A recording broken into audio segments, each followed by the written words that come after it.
في ايه يا حسين؟ ما انت قلت ما تستنانيش على الغدا، فما استنيتش ونزلت. قلت كده، وبعدين رجعت عشان نتغدى سوا ونتصالح. ارجع ما الاقيش.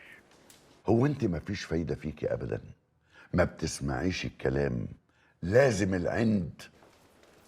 100 مره قلت لك لما تيجي نازله تقولي لي انت رايحه فين. طيب اديك عرفت ان انا في انترفيو من الصبح، عملت ايه بقى؟ فكرت تسالني عملت ايه؟ كل اللي همك تتخانق معايا وتطلعني غلطانه وخلاص.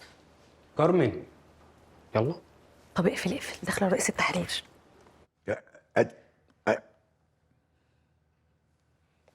يلا جود لك.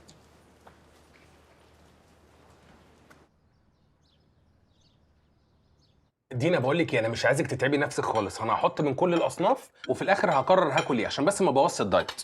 ياه، الباميه دي فكرتني بامي الله يرحمها. الله يرحمها، والله كان عليها اكل كلنا كنا بنحلم بيه. فاكر يا مالك؟ عارفه يا دينا، امي لما كانت تعمل اكل ما رضاش اكله تقول لي ما هي لو مامة سيف اللي عاملاه كان زمان اكلته. الله يرحمك يا طنط. مالك كان قايم نايم عندنا على طول، امي كانت بتحبه جدا، دايما كانت بتعلفه لدرجه اوقات كتير كنت بنزل اروح الجامعه وارجع الاقيه لسه نايم وبيشخر. ده موضوع الشخير من زمان بقى. ايه ده، هو كان مخبي عليك ان هو بيشخر؟ دي حاجه تستخبى، ده كومباوند اللي جنبينا عارف. يا جدعان هو في ايه؟ ما كلنا بنشخر عادي يعني، ايه المشكله يعني؟ لا معلش، انا ما بشخرش الا وانا نايم متضايق بس. لا يا راجل، ماشي يا ابو مناخير سالكه. انتوا كده محتاجين تقعدوني مع اي واحده هتتجوزوها عشان احذرها من الموضوع ده، مش تتاخد كده على عماها زي بقى كده. ها ايدك ايه، انت هتستقوى عليا واحنا قاعدين ولا ايه؟ ايه هو انت معايا ولا معاها؟ انا مع الباميه يعني معاها. بقول لك ايه، وبعدين دي بقت معانا في تيم التحفيل عليك. تحفيل؟ دي تحفل عليا انا؟ دي بسكوتايه، ده انا لو قرصت عليها كده هتتكسر. مين دي اللي بسكوته؟ ده انت لو جيت معايا العياده كل يوم وتشوف اللي انا بشوفه والله العظيم يغمى عليك. صحيح يا دينا، هو كل البنات بقوا نفخ وشد؟ اكيد لا. يبقى وريني الصوره وانا ابقى اقول لك. يوريكي مين ولا مين؟ بقول لك ايه، وريها اخر واحده كانت معانا. كل انا شرقت. خد مني يا حبيبي. شوفي كده يا دينا.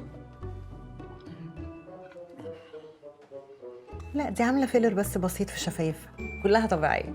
امور على فكره انا صاحبتك. ما شفتهاش على فكره. على حسب يعني، بس انا اوعدك انا مش هصاحب بعد كده غير لما ارجع لراي الخبره، اصل انا خدت كميه خوازيق ما اقولكيش. بقول لك ايه يا دينا، ده ما بيصاحبش، ده ماشي يعرف بنات وخلاص. بقول لك ايه، شايف سمبوسك اللي قدامك ده؟ خد واحده دبها كلها جوه عشان ما تتكلمش خالص. ها سيبهم يتكلموا. هو انت اسمهم عشان تخطفيهم مني؟ دول صحابي انا على فكره. هو انت غيران عليهم؟ طب انا هقوم اجيب الحلو هاكلهم ام علي، هينسوا انت مين اصلا.